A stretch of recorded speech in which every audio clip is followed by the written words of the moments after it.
Yes, mga ka-surprise, mga apo ko, we are at the Pasig area and guess po kung saan mall po ito. Sasabihin ko sa inyo ang inawal.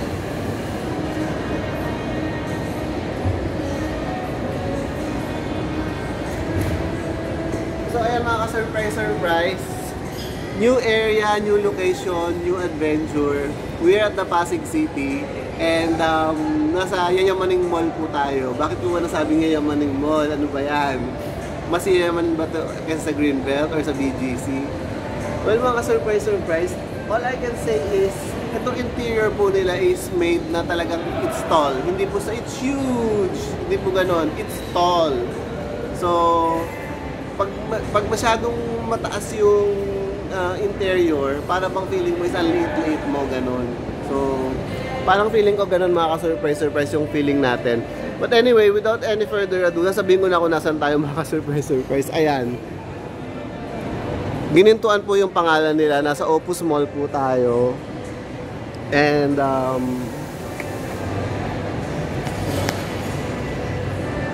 ayan. So, ganito po sila sa Pasig.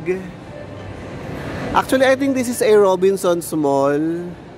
And, ayan mga ka-surprise. So, ganito po sila sa Pasig. Kamusta po sa inyo mga ka-surprise mga apo ko? Ayan, tara na po, mag-ikot-ikot muna tayo sandali. And,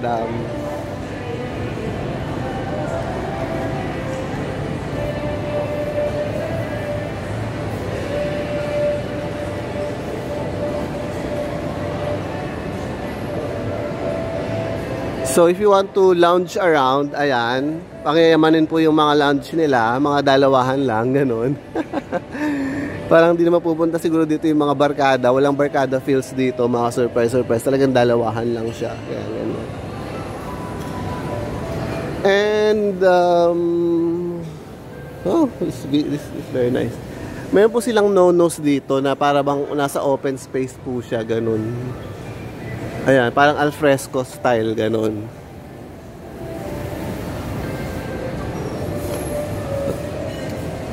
So mga surprise, what is this video all about ba? Kung sa mga nagpa-follow po sa akin, I'm just introducing you to a new place. Ayan.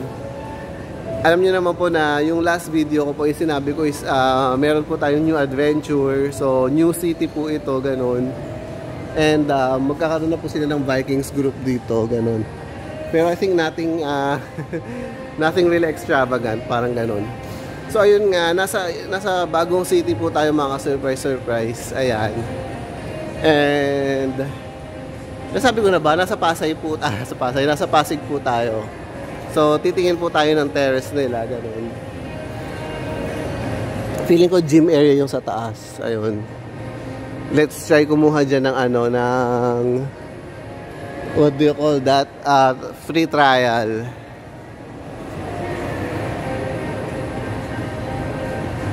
So, feeling ko hindi pa open itong spot na ito. I think hindi pa tayo pwede lumabas dito. But we can try it anyway. So, hindi pa po siya open. So, let's try to go upstairs. So ayan, again mga surprise, mga apo ko, nasa Pasig na po tayo. And yes, parang dun sa mga sanay sa MRT, LRT, I know Pasig is the place na para bang, saan ba yun? May ubo pa rin ako mga surprise. Anyway. Ayan, ang taas nitong elevator na to. So ayan nga, hindi ka magmumukhang tawag dito sa taas nung what do you call this? Nung interior nila mga surprise, talaga magmumukha ka maliit, parang gano'n na lang. Let's put it that way.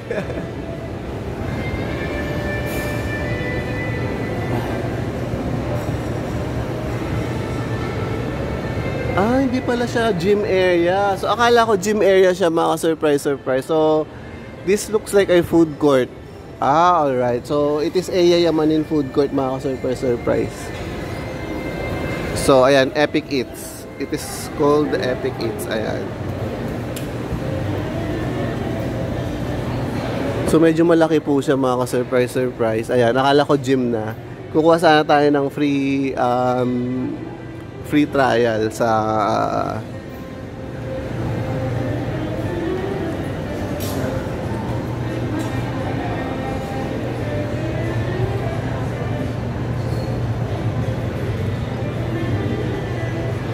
parang di ata maganda yung view mga ka-surprise. Ayan, so parang feeling ko ito Pasig River ito. Not sure ha. Ayan, parang recently, di ba, parang pinapatugtog ko sa mga shorts ko yung about sa anak ng Pasig naman kayo. Something like that, mga ka-surprise.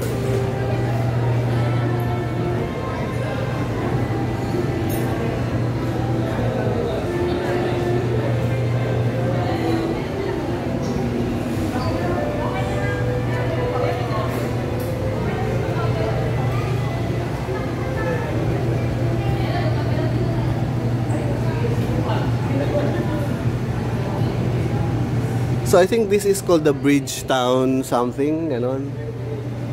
And owned by the Robinsons group of companies, or actually hindi ko alam kung group of companies ba sila o isang company lang sila, ganon.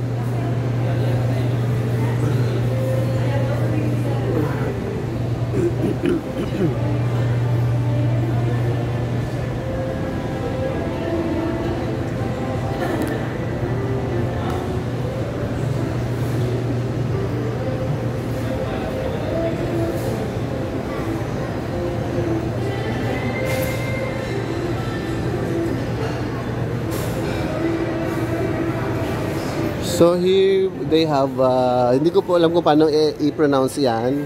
I think that's a Filipino cuisine. Tres or tre, or is it silent S, mga ka-surprise? Meron bang silent sa Filipino language? Ayan, mga ka-surprise. Medyo may guard po, kaya sabi ko sa inyo, parang hindi po tayo masyadong hindi po natin alam kung gaano yung itatagal po ng video natin. Pero kung hanggang saan lang po tayo pwede, hanggang doon lang tayo. Pag binawal tayo, puputuloy na po natin yung video. Kasi po parang alam ko marami pong nag-re-record po dito na, what do you call this, na hindi pinapayagan. So ganun. So I think it depends lang yan sa ano natin, what do you call this, sa moves natin, yung may ninja moves tayo mga ka-surprise. Ayan.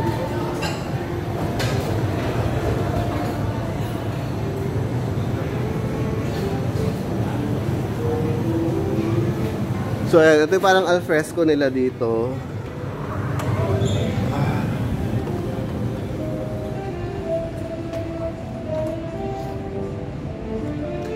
So I think that should be it, ano mga ka-surprise. Hindi po masyadong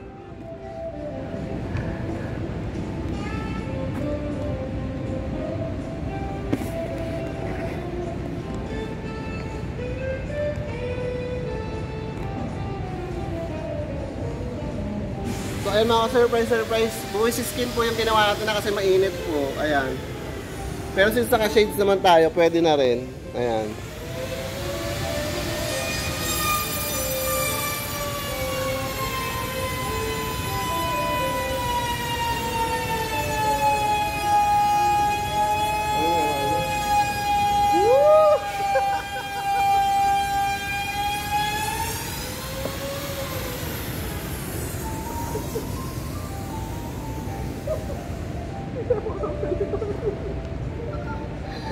So, parang tayo nasan.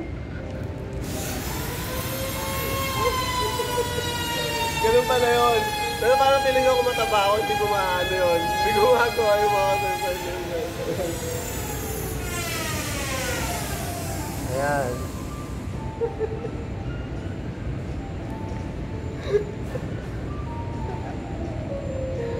Aliw siya. Tara na mga ka-surprise.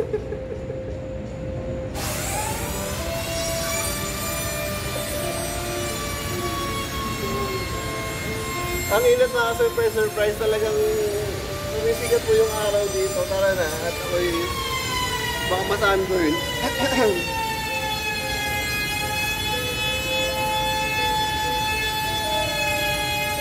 Baka ma-sunburn tayo mga ka-surprise. Tara na.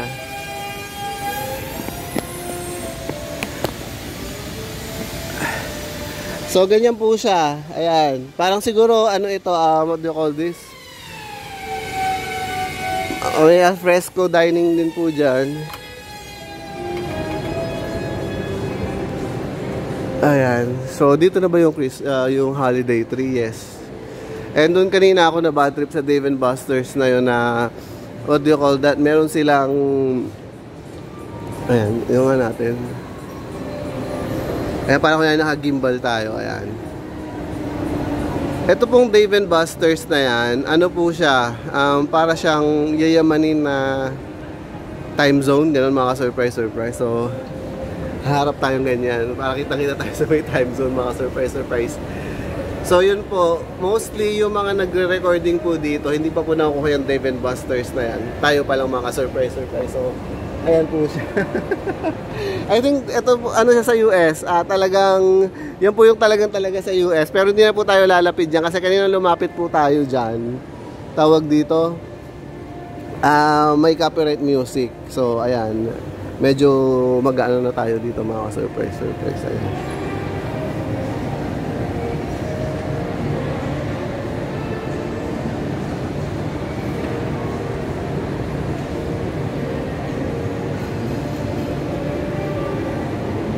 So, ganyan mga ka-surprise. Medyo discreet na po tayo kasi may mga guards na po around. So, kung gusto nyo pong humaba pa po yung video natin, mag-formal po tayo. Tara na. And syempre, wag po tayo lalapit doon sa Dave & Buster's kasi nga po, tawag dito, may nagka-copyright po doon. Akit na lang po tayo ulit dito kasi para bang naging ano na tong isang to eh. Sa may cinema tayo mga ka-surprise. Ayan, sa may cinema area naman po tayo.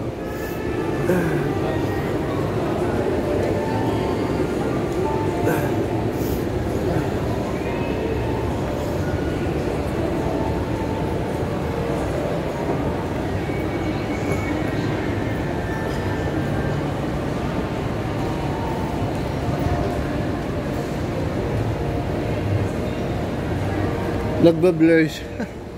Nagbe-blur mga surprise. But anyway, ayun, pinawisan po tayo doon sa kanya, nagpaikot-ikot tayo. Punta po tayo sa cinema area nila. Tingnan natin kung ano yung itsura. So dito po sa Epic Eats, bawal po ng outside food dyan. So alam niyo naman po ako na mahilig sa outside food. Bawal po ako dyan.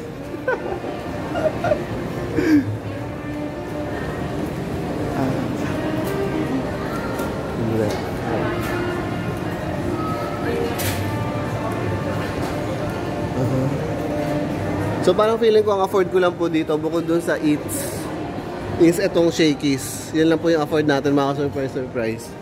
Afford ko sa mga special occasions ha.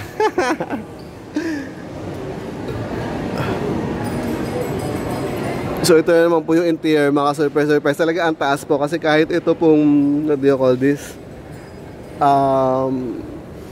escalator nila, ang tataas din po. Para bang hanggang 4th floor na yata yung inakyat niya, 1 floor lang naman. So ganun po yung, what do you call this, yung ambience ng place na magmumukha kang maliit, magmumukha kang pandak, ganun. Magfi-feeling na lang, magfi-feeling pandak ka, ganun. So ito na po yung Premier Cinemas daw, ayan.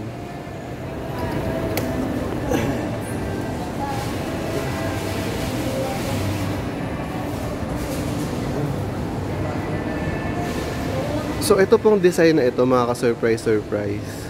Ayan, ayaw mag-focus. Itong design na po na ito, hindi ko alam kung ba't ayaw niya mag-focus.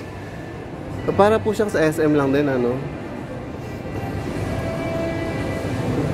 And may VIP lounge po sila mga ka-surprise na natin.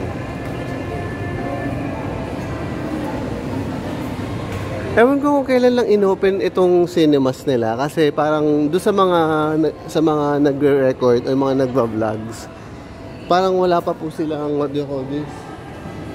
Wala pa silang footage dito, ganun. So ito, may VIP areas din po sila, yung parang sa Directors Club ng SM, ganyan. So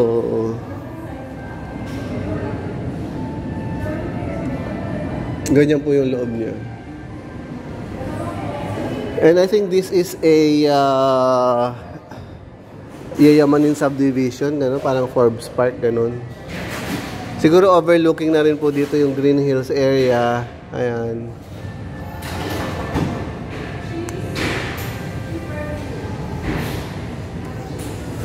So, gano'n po siya mga ka-surprise.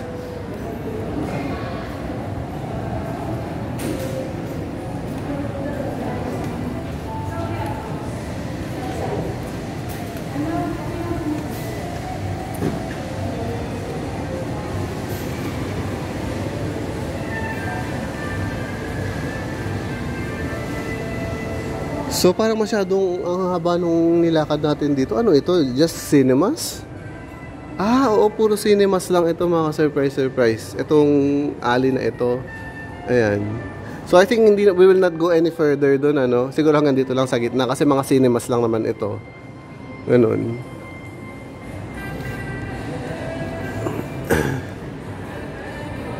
So ito yung showing nila, itong sa Wicked. So, siguro yung mga theme po nitong family cinema na ito, siguro parang iba po doon sa theme ng mga cinemas talaga nila.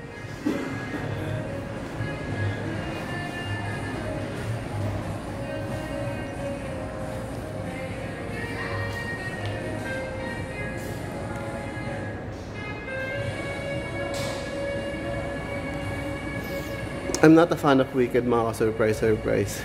From yung pangalan pa lang, 'di ba? Anyway,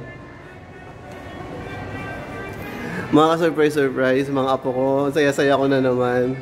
Kasi po, marami pong vloggers dito, marami pong nagre-record dito na hindi tumatagal yung vlogs nila kasi binabawal po talaga sila dito sa loob. Kasi 'di ba, alam naman po natin sa SM, mahigpit na po sila sa mga nagre-record, kailangan pa ng permit.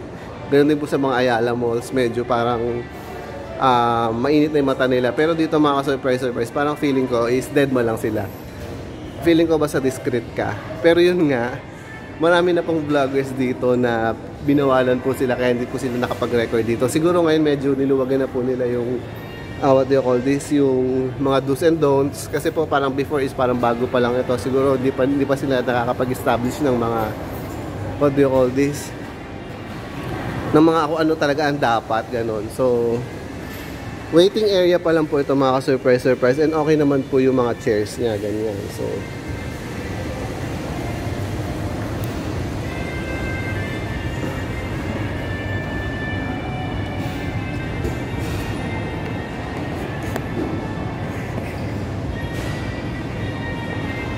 hindi na po tayo mag-iikot-ikot mga ka-surprise kasi po